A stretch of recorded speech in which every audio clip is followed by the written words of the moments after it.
Bonjour à toutes et à tous. Je suis vraiment ravie de vous accueillir ici à Évry dans les coulisses, on va dire, de la remontée des fonds puisque je suis avec les bénévoles qui sont en contact, je crois, régulièrement avec les coordinations pour bien valider et vérifier la remontée des fonds.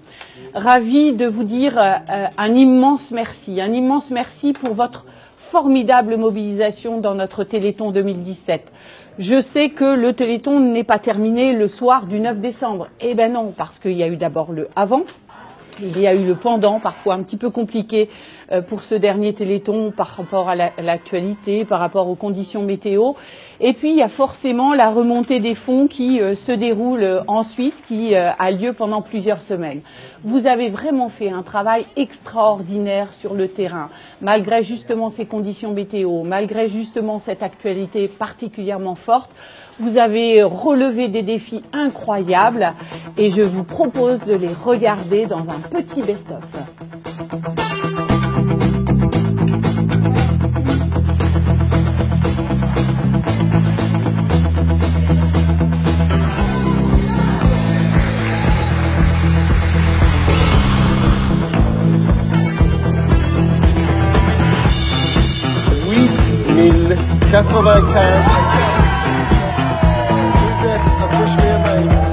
Vous allez pouvoir suivre la traversée de Nathan Paulin sur une sangle qui est fixée sur le premier étage de la Tour Eiffel. Il va passer au-dessus de nos têtes et il va aller rejoindre le Trocadéro, ça s'appelle de la slackline.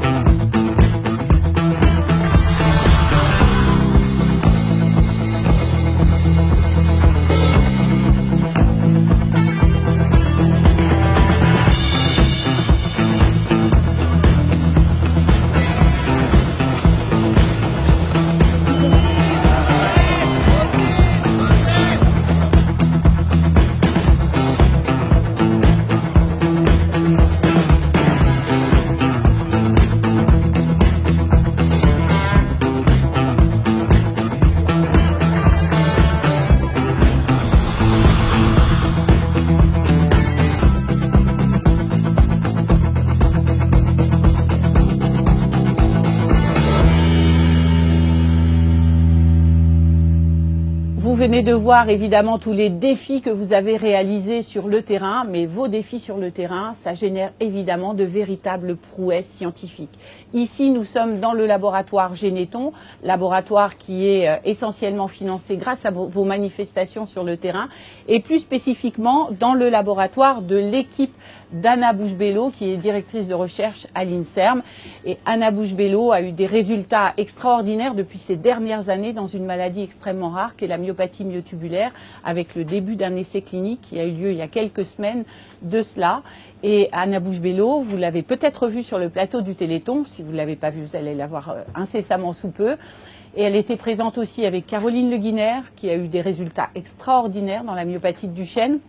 Et puis également Christelle Monville qui, elle, vient d'avoir une publication aussi de très très belle qualité sur une maladie très très rare qui est les rétinites pigmentaires avec de perspectives tout à fait enthousiasmantes en matière de thérapie cellulaire.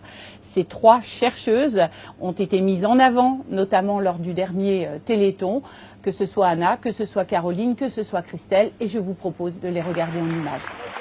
On est en train de préparer un essai dont on espère qu'il va démarrer l'année prochaine, où effectivement on fabrique des cellules de la rétine à partir de cellules souches. La FM Téléthon nous accompagne depuis le début. En plus, la FM Téléthon a pris le risque de nous accompagner sur un projet comme ça innovant. Et là, on en est donc à préparer l'essai clinique. Ça coûte très cher. Et la FM Téléthon va financer l'essai clinique. Potentiellement, si notre produit fonctionne chez des patients atteints de maladies génétiques, il devrait aussi fonctionner pour les patients atteints de DMLA. Et là, on vous l'avait dit, c'est 2 millions de personnes. On a nous-mêmes été agréablement surpris par en fait les résultats qu'on a obtenus. C'est un nouveau gène en fait médicament qui a été testé donc pour traiter la myopathie de Duchenne. On l'a testé, on a prouvé l'efficacité chez ces chiens qui, comme l'homme, en fait, ont un défaut dans ce gène de la dystrophie naturellement. On a réussi avec une seule et unique, une simple injection intraveineuse dans la circulation sanguine au début de leur vie. On les a injectés et voilà, c'est des chiens qui normalement sont handicapés, perdent la locomotion, ont une espérance de vie très courte. Et là, on a pu voir qu'ils continuent à courir, à sauter, à jouer comme des chiens normaux. On arrive aujourd'hui même à avoir un recul de quasiment 4 ans sur ces animaux qui, habituellement, ont une espérance de vie d'1 an.